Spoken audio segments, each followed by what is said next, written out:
fitness was overall something that I could wake up and look forward to, because there were times in my life where I didn't want to wake up. When life gets tough, focus on fitness. Become absolutely obsessed with your fitness goals. And I wanted to make this video because I've seen a lot of content recently that makes it evident people have kind of just lost hope. There's no sense of direction and purpose. There's a loss in family values, traditional values. The economy is not doing well, and the dating market's messed up, and it's everyone else's fault. It's an election year. So it's pure chaos. And not to mention, there's plenty of distractions always. Like at every turn, there's a distraction. And I wanted to make this video because I empathize a lot with what young people are going through nowadays. I know that if I was a young person growing up nowadays, I would be struggling. When I was in my 20s, I struggled mightily with finding meaning and purpose.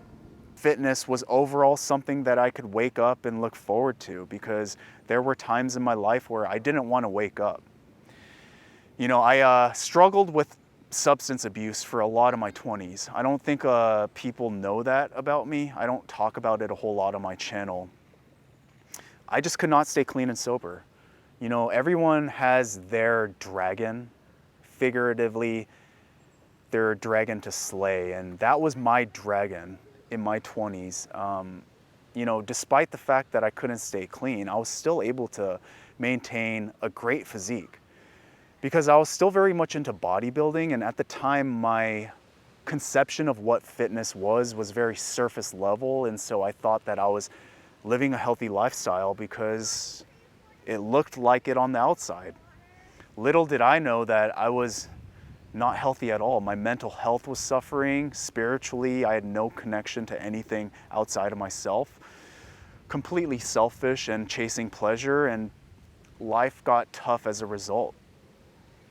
When life was at its worst, when I was at my lowest, the only thing that helped was calling on the name of God, Jesus specifically. And when I did that, my life started to improve slowly, but it wasn't like I could just pray and fix my life overnight. Like, I had to still put in a lot of action and do things that I didn't want to do for many years. And initially, when I was super obsessed with fitness, no one was on the journey with me. I was completely alone, and that was okay. I wanted it to be that way, and I think God wanted it to be that way as well, because I really had to refocus myself and go through that struggle of, okay, you've built your physique, now I want you to build these other areas of your life that you've been neglecting. And I was able to use that, the lessons, the discipline, all the virtues like patience and commitment, I was able to start applying that to other areas of my life and start fixing those things. And so the message here is not that fitness is an end-all be-all solution that's gonna fix you, but it is a big catalyst, and it helps to have something to be very committed to early on that doesn't require you to be around a lot of people. And this is maybe a bit controversial to say, but it rings true for me. When your life is in shambles and you got a lot of changes to make, you don't want to bring the people that you're associating with you. I mean, not that you can. So look to your left and your right. If you are, like, let's say in your early 20s and you're not living the life that you want to live, the people that you are friends with now are not going to come with you. And that's a harsh reality that I think it helps to hear from someone I'm 35 now. I mean, I'm lucky to have made it past 30, but yeah, I am 35. So from my experience, if I could tell something to my 20-year-old self, I would say don't be so concerned with your friends, because there's a good chance that they're not gonna make it with you to your 30s. And that's, I know, generalizing, but God is going to put the right people in your life when you're ready to make an impact.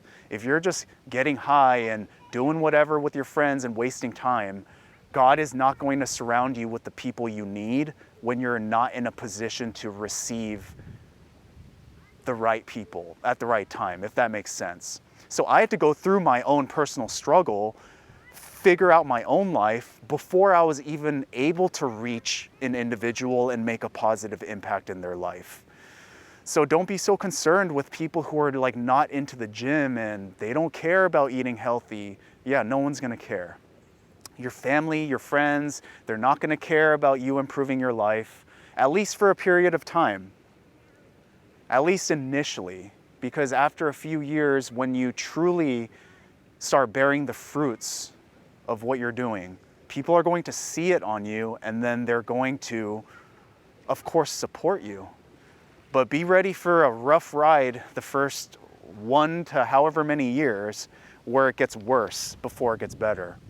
But having something to be obsessed with like fitness, it's tremendously like helpful because it's synonymous with building your life. Building your physique and building your life is one and the same because the habits are so closely aligned where when you focus on building the best physique, the strongest, most fit version of yourself, in turn, you also do the same with other things that you're trying to accomplish. With your finances, your friends, your faith, family, any goal that you have, you can apply the same discipline, commitment, habit formation, work ethic, and patience. Same thing applies to everything you try to do. And so what you're gonna find is, whoa, my life is starting to improve. I'm starting to handle situations better. People wanna like talk to me and get to know me. My family wants to see me again.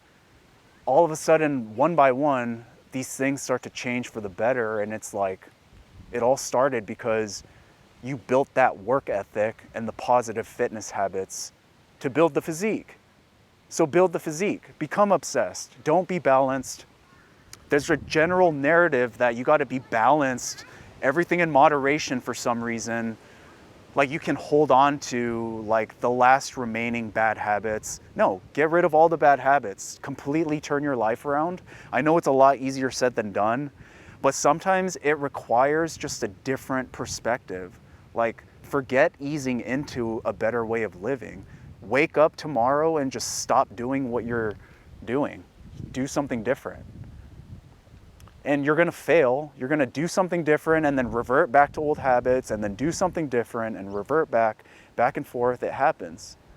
But you don't know, you're never going to make something happen positive until you literally put one step in front of another, day in and day out, even when it's complete resistance, even when everything in your life is just working against you, having that direction because you know that God put it in your heart that this is what you need to be focusing on, then at that point you can put your head down and work because God's got your back. And I believe in you. I believe that you can turn your life around. So anyways, I hope that helps you out and hope it gives you some encouragement today. Thank you for watching. If you did like this video, please give it a like and subscribe to my channel for more content like this. Take care of yourself and keep your head up.